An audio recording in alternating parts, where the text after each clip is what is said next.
What's going on, guys? I am super excited for this video because we are going to be upgrading the rear shocks on this Ram 1500 pickup truck with QA1 Shocks. Normally we're working on something crazy, our race trucks or our Hellcats, but this is my daily driver and I want to upgrade the shocks because we have airbags in the back to tow our trailer, and with adding the airbags it has effectively increased our spring rate. So no matter what kind of normal shocks that would be outfitted for one of these Rams, it ends up going through the shock. It doesn't have enough rebound dampening to slow it down, and I'm going to show you guys how bouncy this thing is with the added airbags in the back. But here's the shocks we're going to be replacing it with. So these are TD905s. You can get them with double adjustables or single adjustables. I went with the double because I specifically wanted to have a clicker adjustment for our rebound. So we've got two shocks here,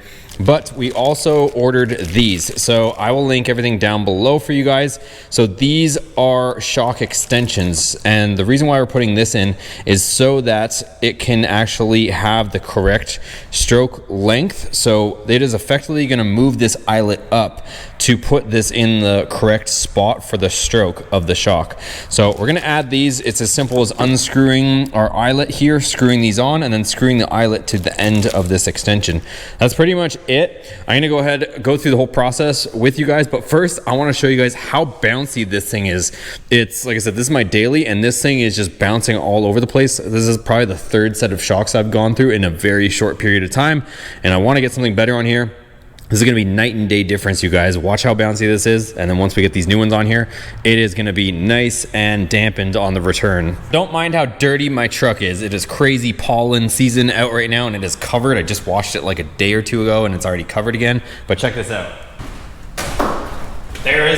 It's like a trampoline in the back of my truck right now.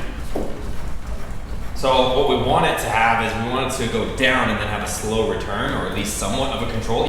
Even the compression is very bouncy.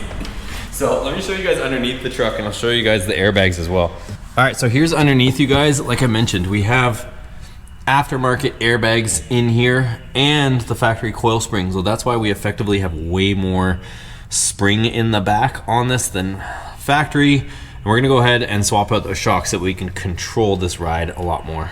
First up, let's get these extensions on here. We'll remove the eyelets, put those on, that way our shocks are ready to go. So we went ahead and cracked this loose. So we just took a 22, held it here, and then take a screwdriver and put it in here, or you can put it in a vise, however you want to accomplish that. But once you crack it loose, this is just gonna unscrew.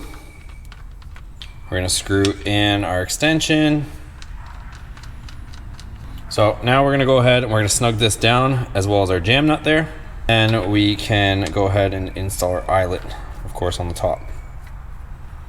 All right, check it out. So they are assembled. We've got our extensions on here. Let's go ahead and get to the truck. Okay, so swapping these off, we're gonna take off our wheel, obviously, and the fender liner, and then it's just the bolt at the bottom. The reason why we're taking the fender liner out is to get to the top bolt there, which is just a little bit easier. You can do it without it, but trust me, it's just easier to pop the liner. All right, once the liner's out, then you have clear access to your shock. So some guys will actually cut a wrench. So it's a 21 on both sides, the bolt head and the nut. Some guys will cut a wrench, but I have this lucky adjustable that fits in the backside perfectly. Let me show you. This little adjustable actually works beautifully. So I can actually get this back here onto the nut, just like so, and then we'll zip it with the gun on the front here. That was on there, but there we go. There's the nut.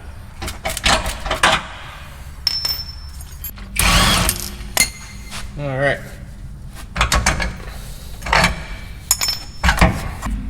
And the shock is out.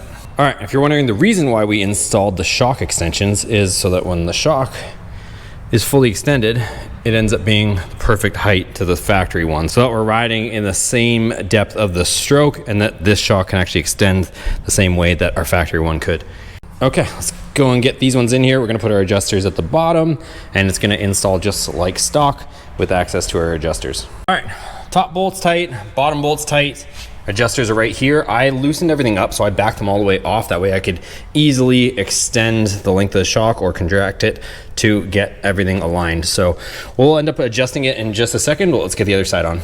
There we go. This side is installed as well. All right, so we've got 18 clicks of adjustment on rebound and compression. I gotta dial this in and mess with it, but already right off the hop, this is a huge difference, you guys. So I've got the rebound at 8 and I've got the compression as soft as it'll go, just because it's a daily, we're not doing anything racing wise. Check this out. Like, look at how much more controlled that is. Remember before it would bounce like 2-3 times? There is, it's like a trampoline in the back of my truck right now. So right now it goes down, comes back up. Like, if you hit a big jump, if you hit a big bump, this thing's gonna be way more controlled.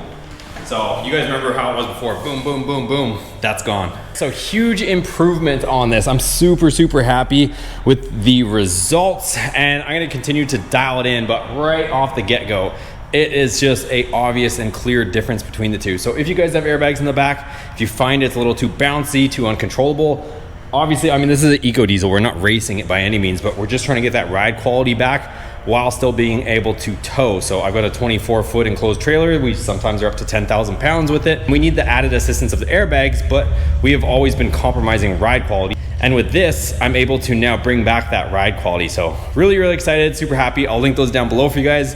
Give it a thumbs up, subscribe if you guys are new to the channel. Check out the other videos. We've got lots of content on this channel for you guys. We'll catch you guys on the next one.